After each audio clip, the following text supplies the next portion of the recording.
তো তোমরা এটা নাম উল্লেখ না করলে আমি বলতাম আমি কিছু বললাম না। তবে মনে রেখো আমি আব্দুর রাজ্জাক বিন ইউসুফ 26 বছর থেকে ফতোয়া লিখি। ও আমি ছোট তো তাই না? আব্দুর রাজ্জাককে বলেন, আব্দুর রাজ্জাককে বলেন, যাই তার কাছে দলিল নিয়ে যাই। আব্দুর রাজ্জাক বিন ইউসুফের কাছে যাই দলিলের জন্য। আমি ছোট তো মানে ই করতে পারতেছেন না, আগে বলে দিতেন তাহলে কিতাবাদি নিয়ে আসতাম আমি। কতদিন থেকে?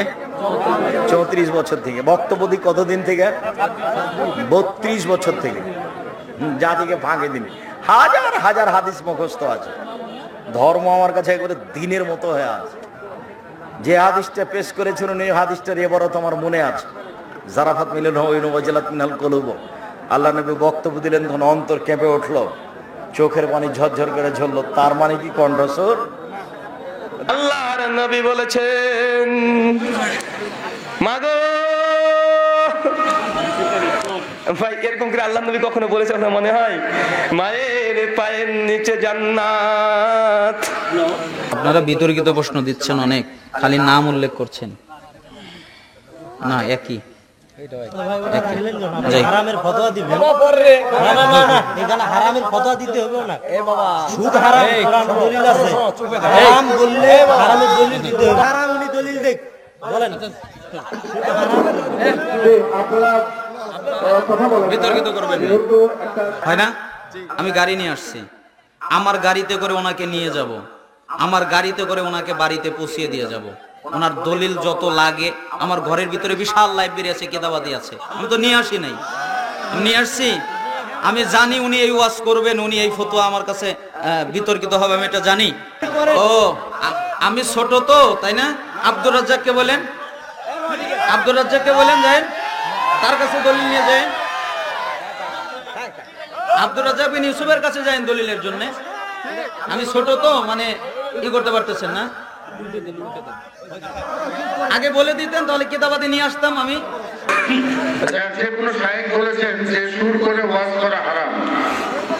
প্রথম কথা, সুর করে ওয়াজ করা কি হারাম কি হারাম নয়, এ বিষয়ে আল্লাহর নবী মুহাম্মদ সাল্লাল্লাহু আলাইহি ওয়াসাল্লাম সহিহ বুখারী মুসলিমে একাধিক জায়গাতে এমন কিছু কথা বলেছেন যেগুলো সুর করে দোয়া করাকে হারাম ঘোষণা করেছে। ছন্দ দিয়ে দোয়া করা মানে দোয়া করার ছন্দ মিলাচ্ছে কবিতার ঢঙে, বিশ্বনবী নিষেধ করেছে। কাউকে হাসানোর উদ্দেশ্যে মিথ্যা কথা বলতে নিষিদ্ধ ঘোষণা করেছে। এবং এ থেকে প্রমাণিত হয় যে বিশ্বনবী কখনো, ভাই আপনার মনে হয় যে আল্লাহর নবী তুই সুর করে কোনো ওয়াজ করেছে? আল্লাহর নবী বলেছেন, মাগো ভাই, এরকম করে আল্লাহর নবী কখনো বলেছে আপনার মনে হয়? মায়ের পায়ের নিচে জান্নাত। এরকম করে আপনার মনে হয়? বিষয়টা হচ্ছে সুর করে ওয়াজ করা এগুলো উচিত নয়, কেননা এখানে প্রভাব খুব বেশি মানুষের অন্তরে কাজ করে না। তাই আমাদের উচিত যে সুরকে পরিহার করে সুন্দরভাবে কোরআন সুন্নাহকে বয়ান করা। তবে কেউ করলে হারাম করেছে, কাবিরা গুনাহ করেছে এমন নয়। যদি এই সুরের মধ্যে হারাম কোনো কথা থাকে তবে হারাম হবে। সুরের মধ্যে দিয়ে যদি কোরআন হাদিসই বলে এটা হারাম হবে না, তবে এটা অপছন্দনীয় হতে পারে। জি, ইউটিউবে না আসে। মাননীয় সরকার মহোদয়কে, সরকারি দায়িত্বশীল মহোদয়দেরকে আমরা বিনীত অনুরোধ করে বলতে চাই, আপনারা এই বিষয়গুলির দৃষ্টিপাত না করলে এদেশে এক সময় অশান্ত পরিবেশ সৃষ্টি হবে, তখন আপনি নিয়ন্ত্রণ করতে পারবেন না। ঢাকা ইউনিভার্সিটির ছেলেরা ইফতার মাহফিল করবে, সেখানে অনুমতি নেই। তারা ইস্তেসকার সালাত আদায় করবে, সেখানে অনুমতি নাই। সেখানে ভালো কাজের অনুমতি নাই। কিন্তু যত রকমের অন্যায় আচরণ সেগুলির অনুমতি আছে, সেগুলি করেই চলেছে। যার ফলশ্রুতিতে দেখা যাচ্ছে সুশীল সমাজ নামে এক শ্রেণীর নাস্তিক্যবাদকে দেশে তৈরি করার জন্য এবং এদেশে সাম্প্রদায়িক দাঙ্গাকে উস্কিয়ে দেওয়ার জন্য অপচেষ্টায় লিপ্ত আছে। সরকার বাহাদুরকে অনুরোধ করব, এখানে সনাতনপন্থী অনেক লোক আছেন। সনাতনপন্থী ইসলামপন্থীরা যুগের পর যুগ ধরে সহ অবস্থানে আসছে। ইসলাম শান্তির ধর্ম। ইসলাম কোনোদিন অশান্ত সৃষ্টি করে নাই। ইসলাম মুসলমানের অধিকার সংরক্ষণ করেছে। ইসলাম কাফের প্রতিবেশীর অধিকার সংরক্ষণ করেছে। ইসলাম গরু ছাগলের অধিকার সংরক্ষণ করেছে। ইসলাম শ্রীগাল কুকুরের অধিকার সংরক্ষণ করেছে। ইসলাম বলছে কুত্তার বাচ্চাকে পানি পান করিয়ে একদম দেহ ব্যবসায়ী মহিলা জান্নাত পেয়ে গেল। ইসলাম বলছে গরু জবাই করে খাবে, গরুকে সুন্দরভাবে জবাই করে, যা যাবাহতুম ফাহসানিদ যিবহা ওয়া ইযা কাতালতুম ফাহসিনুল কিতলা। কোন পশুকে শাস্তি দিয়ে মারা ইসলাম হারাম করে দিয়েছে। বিড়ালের বাচ্চাকে পানি না দিয়ে, খাদ্য না দিয়ে হত্যা করাতে জাহান্নাম ঘোষণা করেছে একজন মহিলার, আর কুত্তার বাচ্চাকে পানি পান করাবার উসিলা একজন দেহ ব্যবসায়ী মহিলা জান্নাত পেয়ে গেছে। আমি বেশ কয়েক বছর আগে আমি গেছিলাম ভারতে একটা প্রোগ্রামে, একটা স্কুল মাঠে, সেখানে প্রোগ্রাম ছিল। প্রোগ্রামের শিরোনাম ছিল ইসলাম মানবতার ধর্ম। ইসলাম কার ধর্ম? মানবতার ধর্ম। ইসলামের সব পয়েন্টগুলি যখন ব্যাখ্যা করে দিলাম, একজন অমুসলিম প্রতিবেশী, আপনার বাড়ির পাশে সে অভাবগ্রস্ত, তাকে সাহায্য করার দায়িত্ব আপনার। একজন কাফের বেদিন নাস্তিক যদি রাস্তায় অ্যাক্সিডেন্ট করে মারা যায়, তাকে কোলে করে তুলে নিয়ে হাসপাতালে পৌঁছাবার দায়িত্ব ইসলাম আপনাকে শিক্ষা দিয়েছে। কিন্তু তার নাস্তিক্যবাদ আমি সমর্থন করি না, তার পূজা পার্বণ আমি সমর্থন করি না। তার পূজা সে করবে, তার ধর্ম সে পালন করবে, তার ঈমান আমল নিয়ে সে কবরে যাবে। আমার ঈমান আমল নিয়ে আমি কবরে যাব, কিন্তু অ্যাজ এ ম্যান সে আমার প্রতিবেশী, রাস্তায় চলতে গিয়ে অ্যাক্সিডেন্ট করেছে, তার এই বিপদ মুহূর্তে তাকে সাহায্য করাটা হলো আমার ঈমানি দায়িত্ব। ইসলাম সব শিক্ষা দিয়েছে, আমরা বুঝি না। ইসলাম অমুসলিমদের সাথে ব্যবসা শিক্ষা দিয়েছে। এক শ্রেণীর চরমপন্থী বক্তা আছে, তারা বক্তৃতার মঞ্চে উঠেই বলে অমুসলিমেরা ইহুদি নাসারা আমাদের দুশমন, ইহুদি নাসারার পণ্য বর্জন করো, ইহুদি নাসারার পণ্য বর্জন করো। কিন্তু হতভাগা বক্তা জানে না যে মাইক দিয়ে ওয়াজ করছে, সেই মাইক হলো মেড ইন জাপান, তার হাতের ঘড়ি মেড ইন সুইজারল্যান্ড, তার পকেটের মোবাইল মেড ইন ফিনল্যান্ড, যেই গাড়িতে চড়ে ওয়াজ করতে এসেছে সেই গাড়িটা হলো মেড ইন জাপান, জাপানি তৈরি গাড়ি, সুইজারল্যান্ডের তৈরি ঘড়ি, ফিনল্যান্ডের তৈরি মোবাইল, জাপানি মাইকের সামনে হতভাগা বক্তা বক্তৃতা দিচ্ছে ইহুদি নাসারার পণ্য বর্জন করো, মুসলিমদের পণ্য বর্জন। বেটা, মুসলিমদের পণ্য বর্জন করে গাড়ি যদি তুই বয়কট করিস, প্রাইভেট কারে না এসে যদি তোর বাপ দাদার তৈরি গরুর গাড়িতে করে ওয়াজ করতে আসিস, তাহলে তুই ঢাকা থেকে সারঘাট পর্যন্ত পৌঁছতে 3 দিন পার হয়ে যাবে গরু গাড়িতে চলে। আর জনগণ কয় জিহাদ জিহাদ জিহাদ চাই, শুরু হলে আমরা না। এলো সস্তা জনপ্রিয়তা। বুখারীর হাদিস পড়ুন, শুনুন, দেখুন। আল্লাহর নবী সাল্লাল্লাহু আলাইহি ওয়াসাল্লাম যখন ইন্তেকাল করছেন, তার যুদ্ধের বর্মটা ইহুদির বাড়িতে বন্ধক ছিল কয়েক কেজি জবের বিনিময়ে। আল্লাহর নবী জব নিয়ে খেয়েছিলেন ইহুদির কাছে, আর নিজের যুদ্ধের বর্ম বন্ধক রেখেছিলেন ইহুদির কাছে। আল্লাহর নবীর জব নিয়ে খাওয়া জরুরি ছিল না। আল্লাহর নবীর বাড়িতে খাবারের অভাব হলে আল্লাহ পাক আসমান থেকে খাবার নাজিল করতে পারতেন। আল্লাহর নবীর খাবারের অভাব, ইহুদির কাছে জব নিয়ে খেয়ে ইহুদির বাড়িতে তার যুদ্ধের বর্ম বন্ধক রাখার মাধ্যমে আল্লাহ পাক কিয়ামত পর্যন্ত সকল মুসলিমকে শিক্ষা দিলেন যে অমুসলিমদের সাথে তোমাদের দুনিয়াবি লেনদেন, ব্যবসা বাণিজ্য, চুক্তি সবকিছু চলতে পারে। কথা বোঝা যায়? তাহলে এই যে অশান্ত পরিবেশ সৃষ্টি করতেছে যারা, ওই যে ফরিদপুরে কতগুলি নিরীহ মুসলমানদেরকে পিটিয়ে হত্যা করলো, উপযুক্ত মধুকালীতে উপযুক্ত যদি তার তদন্ত না করা হয়, দোষীদেরকে যথাযথভাবে বিচার না করা হয়, তাহলে বুঝবো যে প্রশাসন এই অশান্ত পরিবেশ সৃষ্টির পিছনে নিজেরাও কিছু দায়ী আছে। অতএব প্রশাসনের উচিত এই অশান্ত পরিবেশকে শান্ত করার জন্য চেষ্টা করা। বলছিলাম সিলেবাস নিয়ে, আজকে স্কুল কলেজ ইউনিভার্সিটি সিলেবাস পড়ে বাপকে বৃদ্ধাশ্রমে রাখে, দুনিয়াতে কষ্ট, পরকালেও কষ্ট, জানাজা পড়াবার মতো যোগ্যতা অর্জন হচ্ছে না ছেলেদের। এটা হলো এক শ্রেণীর সিলেবাস। আর এক শ্রেণীর সিলেবাস এদেশে বদবক্ত বেদাতি আলেম তৈরি করছে, যেই সমস্ত আলেম নামের কলঙ্ক। মদিনা ইউনিভার্সিটি থেকে পড়ে এসে এদেশের এক ভণ্ড পীরের মুরিদ হয়ে সেই ভণ্ডের ভণ্ডামিকে সমর্থন করা লোক এই দেশে কম নাই। মদিনা ইউনিভার্সিটিতে পড়ে এসে কিসের মুরিদ হয়েছে? ভণ্ড পীরের মুরিদ। আমি গত জুমার দিন বাংলাদেশের সেই আপনার নামজাদা সেই ভণ্ডের সেই দরগার পাশের মসজিদে খুতবা দিলাম। সেই মসজিদের ওয়ালের পাশেই আব্দুস সামাদ ভাই, আব্দুস সামাদ সৌদি আরবে গেলেন কাজ করতে। সেখান থেকে কাজের ফাঁকে ফাঁকে কিছু তাওহীদ শিখে আসলেন। তিনি ছিলেন এক সময় সেই ভণ্ডের সেই দরবারের যে গরু জবাই হতো আর সেখানে যে রান্না হতো, সেই রান্নার ছিলেন তিনি সেখানকার একজন বিশিষ্ট খাদেম।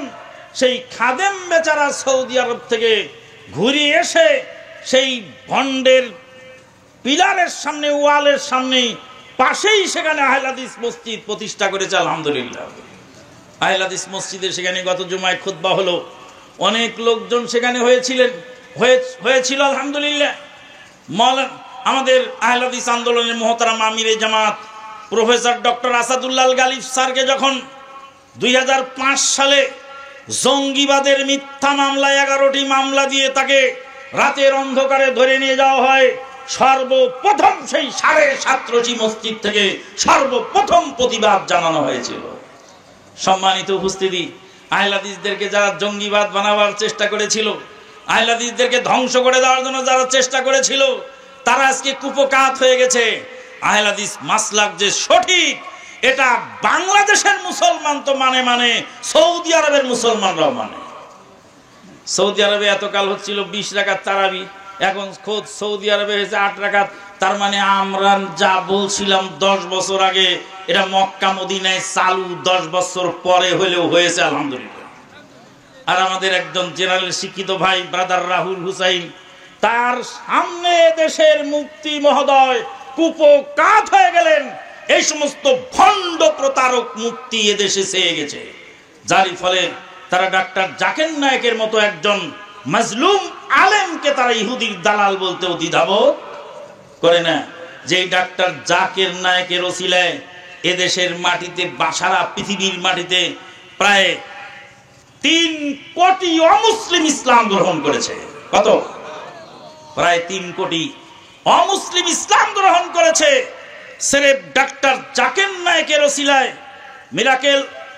Miracle of miracles in this world this time, বর্তমান পৃথিবীর সবচেয়ে মিরাকেল অফ মিরাকেলস, আশ্চর্যের আশ্চর্য হলো ডাক্তার জাকির নায়েক। ডাক্তার জাকির নায়েকের ওসিলায় প্রায় 3 কোটি তামাম বিশ্ব অমুসলিম ইসলাম গ্রহণ করলো। তোমার মতো মোল্লার দ্বারা কয়েকজন অমুসলিম ইসলাম গ্রহণ? তুমি বলো ডাক্তার জাকির নায়েক ইহুদির দালাল।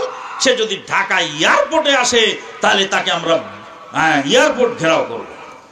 কিন্তু এই মোল্লা এত বড় হুমকি দিল, কিন্তু যখন সানি লিওনের মতো নষ্ট মহিলা দেশে আসলো, তখন কিন্তু সেই মুফতি এয়ারপোর্ট ঘেরাও করে নেই। মরার পরে তুমি বুঝতে পারবে কয় নম্বর মুফতি। তাহলে এটা হলো দ্বিতীয় প্রকার শিক্ষা ব্যবস্থা, যেখানে অসংখ্য বেদাতি মোল্লা তৈরি করা হচ্ছে। আর আমাদের এই যে প্রতিষ্ঠান, আজকে যে প্রতিষ্ঠানের মাহফিল, দারুস সুন্নাহ সালাফিয়া একাডেমি, এই দারুস সুন্নাহ সালাফিয়া একাডেমির যিনি পরিচালক ভাই আবু জার, ওনারা আমরা একসাথে, উনি বলেছেন ওই ভায়া লক্ষ্মীপুর দারুস সালাম সালাফিয়া মাদ্রাসা, ওখানে যে অবস্থান ছিল আমাদের একসাথে লেখাপড়া, ওখানে আমরা ছিলাম দায়িত্বে। আমি ছিলাম ভারপ্রাপ্ত প্রিন্সিপাল, 20 কিছুদিন ওখানে কাজ করেছি, ভাইও ছিলেন। এখন আসছেন, এটা প্রতিষ্ঠান গড়েছেন। আপনারা কি চান যে প্রতিষ্ঠানটা সুন্দরভাবে গড়ে উঠুক? কারা কারা চান? 2 হাত তোলেন। কেউ উঠবেন? কেউ উঠবেন না, প্লিজ উঠবেন না, মাহফিলটা নষ্ট করবেন না। আমরা সব একসাথে বিদায়। আল্লাহ তোমার হাত তুলে রাখেন, 2 হাত তুলে রাখেন। আল্লাহ তোমার বান্দারা খুশি হয়ে 2 হাত তুলে প্রমাণ করেছে আজকের এই প্রতিষ্ঠানটা চলা জরুরি। আল্লাহ তুমি তাদেরকে কবুল করে নাও, আল্লাহুম্মা আমিন। বাম হাত নিচে নামান, ডান হাত পকেটে ঢোকান। কোথায় ঢোকাবেন? পকেটে ঢোকাবেন। কারণ ওই যে কালেকশন করেছে জোনাব আলী ভাই, জোনাব আলী ভাইকে বললাম, ভাই তুমি যা কালেকশন করেছো তোমার তো খাওয়ার দামই হয় নাই। কয় যে স্যার আমি খাওয়ার দাম কি করে তুলবো, খালি মাঠে আমি কি কালেকশন করবো? কাজী জোনাব আলী ভাই কালেকশন করেছেন, আর অনেকে কালেকশন করবেন। কিন্তু মুসাফিরের দোয়া কবুল হয়, এটা হাদিস আছে তো নাকি? তাহলে মুকিমের দোয়া কি কবুল হবে? হতেও পারে, নাও পারে, কিন্তু মুসাফিরের দোয়া কবুল হবে, গ্যারান্টি আছে। আমি এক সময় আপনাদের এলাকায় ছিলাম, এই চারঘাট বাজার মসজিদের খতিব ছিলাম, এখানে খুতবা দিতাম। আমাদের ওই যে আব্দুল মাজেদ মোল্লা, আমাদের আমি মামু বলে ডাকতাম, ওই পাশে বাড়ি, ওনার বাড়িতে নাজিম চাচা, নাজিম চৌধুরী হ্যাঁ, উনি তো মসজিদের মোতালি ছিলেন। উনি কই আসেনি? আমরা নাজিম ভাই বলতাম ওনাকে, জনাব নাজিম চৌধুরী এই মসজিদের মোতাল্লি ছিলেন। আর ওই আব্দুল মাজেদ মোল্লা মামুজি, ওনার বাড়িতে আমরা খাওয়া দাওয়া করতাম। আচ্ছা, হ্যাঁ, মাদ্রাসার প্রতিষ্ঠাতার মধ্যে আমাদের তোহফা ভাই, আরো অনেক ভাই ছিলেন এই চারঘাটের। তারা অনেকেই আছেন, অনেকে অসুস্থ আছেন। যারা অসুস্থ আছেন আল্লাহ পাক সুস্থতা দান করুন। ভিতরে যান, ভিতরে রুমাল নিয়ে চাদর নিয়ে, কোথায়? ভিতরে রুমাল নিয়ে চাদর নিয়ে ভিতরে হেঁটে যান, প্রত্যেকেই মুক্ত হস্তে দান করবেন। মা বোনেরা যারা আছেন, আজকে মাইকের আওয়াজে ওয়াজ শুনলেন, তারা আপনাদের শাড়ির আঁচলে, ওড়নায়, বোরকার আঁচলে যতটুকু পারেন ততটুকু কালেকশন করেন। আর এখানে যারা আছেন, এই যে এদিক দিয়ে 2-3 জন যান, 2-3 জন, একজনে হবে না। আল্লাহ পাক স্বেচ্ছাসেবক যারা আছেন, কেউ রুমাল নিয়ে, কেউ টুপি নিয়ে, কেউ না আবার টুপি নিয়ে ঘোরেন। এদিক থেকে আরো 2-1 জন ওঠেন, ওদিক থেকে ওঠেন। যারা চেয়ারে বসে আছেন তাদের কাছ থেকেও নেন। 10 জনের কাছ থেকে 10 টাকা নিয়ে আপনি এখানে জমা দিবেন। 10 জন 10 টাকা দান করে যে নেকি পাবে, আপনি কালেকশন করে আনিয়ে সমপরিমাণ নেকি পাবেন। আল্লাহ পাক কবুল করুন, আল্লাহুম্মা আমিন। পিছন দিকে যাও, একদল পিছনে যায় কালেকশন শুরু করো। আর যারা চেয়ারে আছেন তাদের ওখানে হেঁটে যান, 2-1 জন একটু হেঁটে বেড়ান। আপনারা ওঠেন, 2-1 জন ওঠেন না কেন, একটু ওঠেন, উঠে কালেকশন করেন। আল্লাহ পাক কবুল করুন, আল্লাহুম্মা আমিন। অনেকগুলা প্রশ্ন এসেছে। দুবাইয়ে পানি বন্যায় ডুবে গেছে, এটাও কি আল্লাহর গজব? অতিবৃষ্টি, অনাবৃষ্টি সবই তো আল্লাহর গজবের অন্তর্ভুক্ত। ভাগে কুরবানি জায়েজ নয়, 7 ভাগা 7 পরিবার এক নয়, এই ফতোয়াটি হয়তো শুনেছেন। আমরা দ্বিধা দ্বন্দ্বে আছি, বিস্তারিত ব্যাখ্যা করবেন। এই ফতোয়া নিয়ে গোলমাল, মারামারি, অনেক কিছু হয়ে গেছে। ভাগে কুরবানি করার ব্যাপারে, মুসাফির অবস্থায় ভাগে কুরবানি করা যাবে, এই ব্যাপারে তামাম বিশ্বের সব আলেম একমত। কিন্তু বাড়িতে ভাগে কুরবানি করা যাবে না, এই মর্মে কেউ দ্বিমত পোষণ করেছেন। তবে উভয় দলের লোকেরা একা একটি কুরবানি করা উত্তম, এই বলে স্বীকৃতি দিয়েছে। কাজেই উভয় দল যেহেতু একমত একটি কুরবানি দেওয়া উত্তম, কাজেই উত্তম কাজটি আপনি করবেন। তারপরেও যদি না পারেন, তাহলে ভাগ দেওয়া হারাম না জায়েজ আমরা বলবো না, কেউ দিলে দিতে পারে। আমরা কেন সালাফি মানহাজ হিসাবে পরিচয় দেই? এই দেশে কিয়ামত পর্যন্ত মানুষ, তাম পৃথিবীতে 73 জাতের মুসলমান আসবে। আল্লাহ নবী সাল্লাল্লাহু আলাইহি ওয়াসাল্লাম বলেন 73 প্রকার মুসলমান হবে। তো মুসলমানদের মধ্যে তো অনেক বিভক্তি আছে। আমরা সালাফে সালেহিন, যারা সাহাবায়ে আজমাইন, তারপরে তাবেঈন ইজাম, আতবাউত তাবেঈন, তাদের মানহাজকে যারা গ্রহণ করেছেন, তারাই হলেন সালাফি। এই জন্য আমরা সালাফি বলে পরিচয় দিয়ে থাকি। তাবদাহ কি আল্লাহর গজব? এ থেকে বাঁচার উপায় কি, আমল কি? তাবদাহ অবশ্যই আল্লাহর গজব। এ থেকে বাঁচার জন্য ইস্তেসখা পড়তে হবে, আল্লাহর কাছে দোয়া করতে হবে, দান সাদাকা করতে হবে, যাকাত ঠিকমতো দিতে হবে। যাকাত না দেওয়ার কারণে বৃষ্টি বন্ধ হয়, তাবদাহ সৃষ্টি হয়।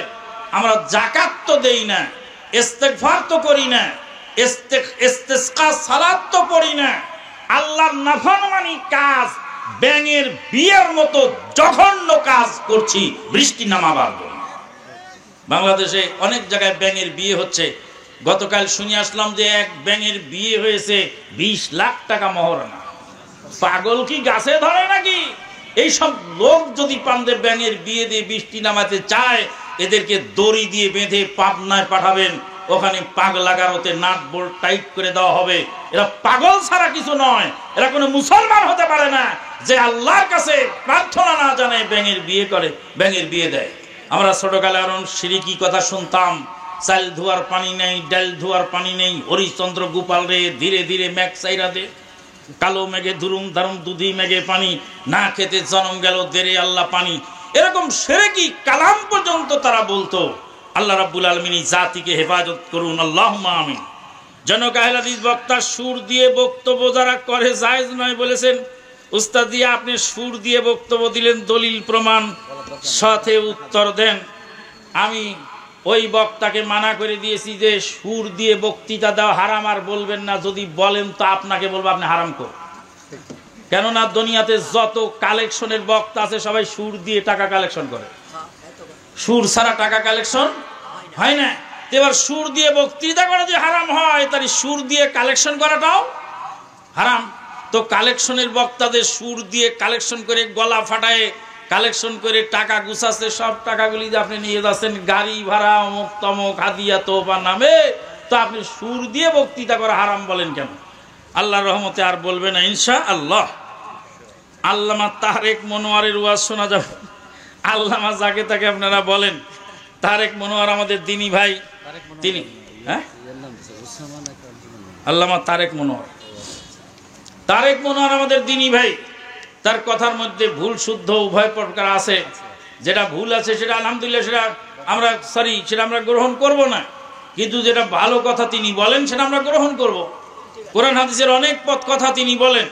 হঠাৎ এক জায়গায় শুনলাম তিনি বলছেন যে মসজিদের নাম আবার আহলে হাদিস হবে কেন? আহলে হাদিস মসজিদের নাম যে কেন হয়, কোন দুঃখে হয়, সেটা তো আমরা জানি। আমরা আহলে হাদিস মসজিদ ইচ্ছা করে প্রতিষ্ঠা করি নাই। মসজিদ থেকে মুসল্লিদেরকে বের করে দিয়েছে, মেরে পিটে বের করেছে। বাগেরহাট চলে যান, কচুয়া থানা, ট্যাংরাখালী গ্রাম, ভালো করে মনে রাখবেন, মুখস্থ করে রাখবেন। বাগেরহাট জেলার কচুয়া থানার ট্যাংরাখালী গ্রাম, আব্দুল হালিম শিকদার, এই আব্দুল হালিম শিকদারের সপরিবারের জুমার দিন সালাত আদায় করতে গেল পাশের মাযহাবী মসজিদে, মেরে পিটে জামা কাপড় টেনে ছিঁড়ে তারপর মসজিদে বের করে দিয়ে বললো তোদের মসজিদে, এই মসজিদে সালাত হবে না। তারা বাড়িতে এসে কান্নাকাটি করে জোহরের সালাত আদায় করেছে। তারপরে আল্লাহ পাক তাদের একটা জায়গার ব্যবস্থা করে দিয়েছেন, তারা একটি আহলে হাদিস মসজিদ প্রতিষ্ঠা করেছেন। সেই মসজিদে বেশ কয়েকবার ওয়াজ মাহফিলে যাওয়ার সুযোগ আল্লাহ পাক আমাকে দিয়েছেন। আমি ওয়াজ করেছি, আল্লাহর বান্দারা গোপনে গোপনে দূর থেকে শুনে, ওয়াজ শুনে তাদের ভিতরে পরিবর্তন হয়ে তারা আবার আহলে হাদিস হয়ে গেছেন আলহামদুলিল্লাহ। এলাকার চেয়ারম্যান সহ আহলে হাদিস হয়েছেন। এলাকার চেয়ারম্যান কিছুদিন আগে মারা গেলেন। তিনি মসজিদের জন্য আগে জায়গা দান করেছিলেন, এখন মাদ্রাসার জন্য জায়গা দান করে গেছেন। চেয়ারম্যানের ছেলে এখন সহযোগিতা করছে। তা আমরা তো মসজিদ আগে আহলে হাদিস মসজিদ করতে যাইনি।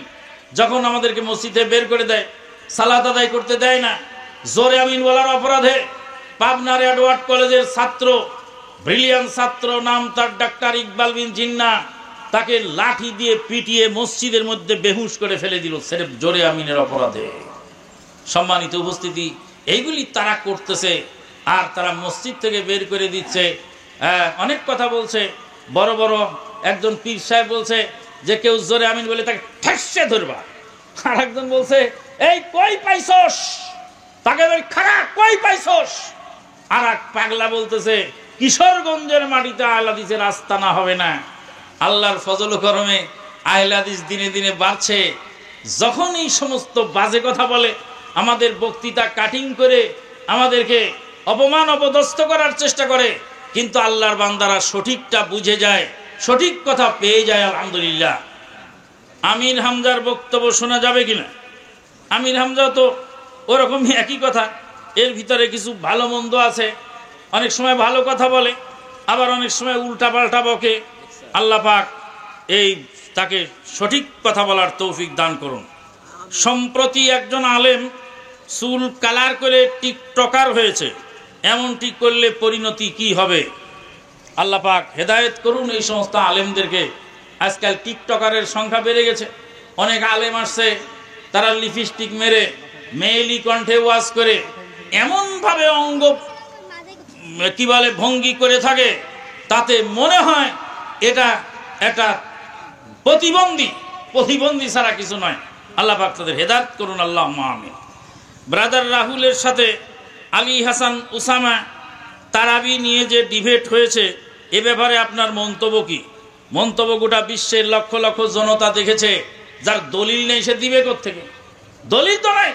20 রাকাত তারাবির দলিল যতটি আছে সব ভুয়া। ভুয়া বলছেন নাসিরউদ্দিন আলবানী রাহিমাহুল্লাহ, আরে ভুয়া বলছেন ভারত গুরু আনোয়ার শাহ কাশ্মীরি রাহিমাহুল্লাহ। ভারতের হানাফি মাযহাবের বড় আলেম আনোয়ার শাহ কাশ্মীরি রাহিমাহুল্লাহ, তিনি তার তিরমিজির ভাষ্য গ্রন্থে আরফুস সাজিতে লিখেছেন যে 20 রাকাত তারাবির কোনো ভিত্তি নাই, এটা ভুয়া দলিল। তাহলে ভুয়া দলিল কোত্থেকে দলিল দিতে পারবা? দলিল আর দিতে পারবা না। মা আয়েশা সিদ্দিকা রাদিয়াল্লাহু তাআলা আনহা বলেন, আল্লাহর নবী সাল্লাল্লাহু আলাইহি সাল্লাম রমাদানেও 11-র বেশি পড়েন নাই, অন্য মাসেও 11-র বেশি পড়েন নাই। ওই সিটিংবাজ মুফতি যে বলবে যে এটা তো তারাবি নয়, এটা তাহাজ্জুদ, এটা তারাবি নয়, এটা কি তাহাজ্জুদ। তাহাজ্জুদ বলে যে জাতিকে ধোঁকা দেবে, সেই ধোঁকার কাজ আল্লাহ পাক মা আয়েশা সিদ্দিকার মুখ দিয়ে বের করে নিলেন, যাতে ধোঁকা দেওয়ার সুযোগ না থাকে। তিনি বলেন রাতের সালাত আল্লাহর নবী রমাদানেও 11 পড়েছেন, অন্য মাসেও 11 পড়েছেন, 11-র বেশি পড়েন না। তাহলে রাতের সালাত কিয়ামুল লাইল তারাবি যাই বলেন না কেন, রাতের সালাত 11-র বেশি আল্লাহর নবী পড়েন নেই, রমাদানেও 11-র বেশি পড়েন নেই, অন্য মাসেও 11-র বেশি পড়েন নেই। আব্দুল কাদের সিদ্দিকীর গল্প শুনবেন। আব্দুল কাদের সিদ্দিকী গল্প বলেছেন, বলছেন এক মহিলার স্বামী 5 কেজি গোশত এনেছে, গোশত সব বাপের বাড়ি পাঠিয়ে দিয়েছে। এখন খাওয়ার সময় ডাল ভাত, বলছে সর্বনাশী গোশত কই গেল রে? কয় গোশত বিড়ালে খাইছে। কোন বিড়ালে খাইছে? এই বিড়াল খাইছে। বিড়াল হাত পাও বেঁধে মেপে দেখে 4.5 কেজি। আমার গোশত 5 কেজি গেল কোথায়, আর বিড়ালের ওজন কোথায় গেল? তুমি যে বলছো যেটা তাহাজ্জুদ সালাত, এটা তারাবি নয়, তাহলে এটা যদি তাহাজ্জুদ হয় তো তারাবি কোথায় গেল? মা আয়েশা সিদ্দিকা রাদিয়াল্লাহু তাআলা আনহা যদি তোমার মতো বুদ্ধিমান হতেন, তাহলে মা আয়েশা সিদ্দিকা রাদিয়াল্লাহু তাআলা আনহা বলতেন রমাদানে 31-এর বেশি পড়েন নাই, আর অন্য মাসে 11-র বেশি পড়েন নাই। তাই কি বললেন? তাইলে হ্যাঁ, কাইফা কানা সালাতুন নবী সাল্লাল্লাহু আলাইহি ওয়াসাল্লাম বিল লাইল, নবী সাল্লাল্লাহু আলাইহি ওয়াসাল্লামের রাতের সালাত কিভাবে ছিল পরিষ্কার বলার পরে তারপরে আর এত কথা তুমি কোথায় খুঁজে পাও? বেয়াদব বোকা চাকর গেছে বাজারে, নুন কিনেছে 1 কেজি, লবণ কিনেছে 1 কেজি। কয় কেজি হলো? নুন 1 কেজি, লবণ 1 কেজি কিনেছে। আর বোকা চাকরানি নুন 1 চামচ দিয়েছে তরকারিতে, লবণ আর 1 চামচ দিয়েছে। এবার খাওয়ার সময় দেখে যে খাদ্য তো অখাদ্য হয়ে গেছে, খাওয়া যাচ্ছে না। এরে সর্বনাশী, খাবার তরকারি এত লবণ হলো কি করে? আল্লাহর কসম 1 চামচ নুন দিয়েছি, 1 চামচ লবণ দিয়েছি। বলে নুন এত বেশি হলো কেন? নুন 1 চামচ দিয়েছি। তাহলে নুন 1 চামচ দিলেন, লবণ 1 চামচ দিলেন, খাদ্য যেমন অখাদ্য হয়ে গেল। সন্ধ্যা রাত্রিতে তারাবি পড়বেন, আবার শেষ রাতে তাহাজ্জুদ পড়বেন। আপনি তো ওই চাকরানির মতো আর ওই চাকরের মতো।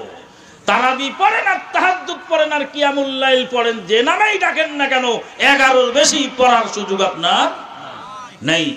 সম্মানিত উপস্থিতি, মর্মে অনেক কথা আছে যেগুলি বলতে গেলে রাত ভোর হয়ে যাবে। মদিনা ইউনিভার্সিটির প্রবীণ প্রফেসর একটা ঘটনা না বলে পারলাম না। মদিনা ইউনিভার্সিটির প্রবীণ প্রফেসর বলছেন, তাখুদুনা কামিয়াতার রাসূল মা তাখুদুনা কাইফিয়াতাহু, রাসূলের কোয়ান্টিটি মানবা, কোয়ালিটি মানো না কেন?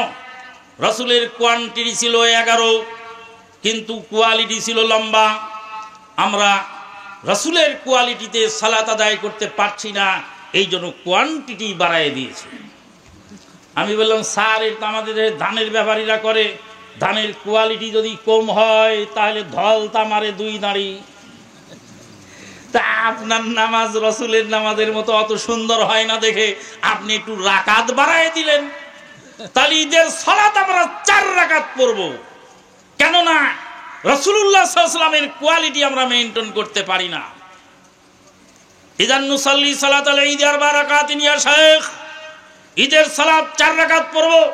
মা দুমনা লা নাস্তাতিয়ান নাতি বিকাইফিয়াতার রাসূল, রাসূলের তরিকায় রাসূল যেভাবে সুন্দরভাবে পড়েছেন আমি ওইভাবে সুন্দর পড়তে পারি না দেখে তাই রাকাত সংখ্যা বাড়ায় দিলাম। রাসূল যেভাবে ঈদের সালাত পড়েছেন সেভাবে আমি পড়তে পারলাম না, অতএব আমি বাড়ায় দিলাম। তখন স্যার বললেন যে মা ক্বালা বিহি আহাদ ফিল আলাম, পৃথিবীর কেউ এই কথা বলে নাই। বলে পৃথিবীর কেউ এই কথা বলে নাই 20 রাকাত তারাবি জায়েজ। বলে উমর ফারুক রাদিয়াল্লাহু তাআলা তে প্রমাণ আছে। বললাম নাসিরউদ্দিন আলবানী রাহিমাহুল্লাহ লা নুদাল্লিল ওয়া লা নুবাদ্দি, আমি তাকে পথভ্রষ্ট বলবো না, বেদাতিও বলবো না, কিন্তু 20 রাকাত তারাবি পড়া জায়েজ নয়, হাযা লা ইয়াজুজ। ওয়া আম্মা মা ইউরানি উমর ইবনে খাত্তাব, ওমর ইবনে খাত্তাব থেকে যা বর্ণনা আছে ফালা আসলাহু, তার কোনো ভিত্তি নেই। তখন মদিনা ইউনিভার্সিটির সিনিয়র প্রফেসর, নাম আমি বললাম না, তিনি আমার উস্তাদ, ঠিক করে হেসে দিয়ে বলছেন আল আমরু ওয়াসিলা তুসাদ্দিদ আলান নাস, এটা একটা কি বলে ব্যাপক জিনিস, এটা একটা সহজ জিনিস, মানুষের উপর জুলুম চাপায়ও না। তা আমি বললাম স্যার আমি জুলুম চাপালাম না আপনি জুলুম চাপালেন, আমি বলি 8 রাকাত আপনি বলেন 20 রাকাত জায়েজ, তো জুলুম তো আপনি চাপাইছেন, আপনি তো বেশি করে দিয়েছেন জাতির উপরে পরিশ্রম। আমরা পরিশ্রমও কম করি নেকিও বেশি পাই, পরিশ্রমও কম করি নেকিও বেশি পাই। সম্মানিত উপস্থিতি, কাজেই বুঝতে হবে আহলে হাদিস মাসলাক কিয়ামত পর্যন্ত সঠিক থাকবে এবং এটার দিকেই তামাম বিশ্ববাসী ফিরে আসতে হবে। যদিও কয়েক বছর আগে মক্কাতে বেশি পড়তেছিল, তারাও এখন পুরে আহলে হাদিসের মাসলাকের কাছেই ফিরে এসেছে আলহামদুলিল্লাহ। বর্তমান তাপদাহ আমরা অতিষ্ঠ, এদিকে দেশে হিট অফিসার নিয়োগ দিয়েছে, আমরা এই তাপদাহ থেকে বাঁচবো কি করে? এটা কি আল্লাহর গজব? হিট অফিসার কি গো? হিট অফিসার তো আমরা শুনি নাই, দেখিও নাই, বুঝিও নাই। হিট অফিসার কি আপনারা জানেন? আল্লাহ পাক ক্ষমা করুন আমাদেরকে। আমরা তাপদাহ থেকে বাঁচার জন্য আগেই তো বলেছি আমরা ইস্তেসকা করব, দোয়া করব, সাদাকা করব, দান করব, যাকাত পরিশোধ করব। আল্লাহ পাক আমাদেরকে কবুল করুন, আল্লাহুম্মা আমিন। ওয়া আখিরু দাওয়ানা আলহামদুলিল্লাহি রাব্বিল আলামিন। আসসালামু আলাইকুম ওয়া রাহমাতুল্লাহি ওয়া বারাকাতুহু। মাননীয় সভাপতি মহোদয় সমাপনী ভাষণ দিয়ে সমাপ্তি ঘোষণা করবেন। সুবহানাকাল্লাহুম্মা বিহামদিক আশহাদু আল্লা ইলাহা ইল্লা আনতা আস্তাগফিরুকা ওয়া আতুবু ইলাইক। আসসালামু আলাইকুম ওয়া রাহমাতুল্লাহি ওয়া বারাকাতুহু।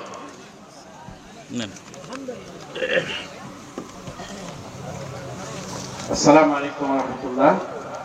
ধন্যবাদ ভাইকে, গুরুত্বপূর্ণ আলোচনা করেছেন। এই আলোচনা যাতে আমাদের সবার চলার পথের পাথে হয়ে যায়, আল্লাহ রাব্বুল আলামিন আমাদের সবাই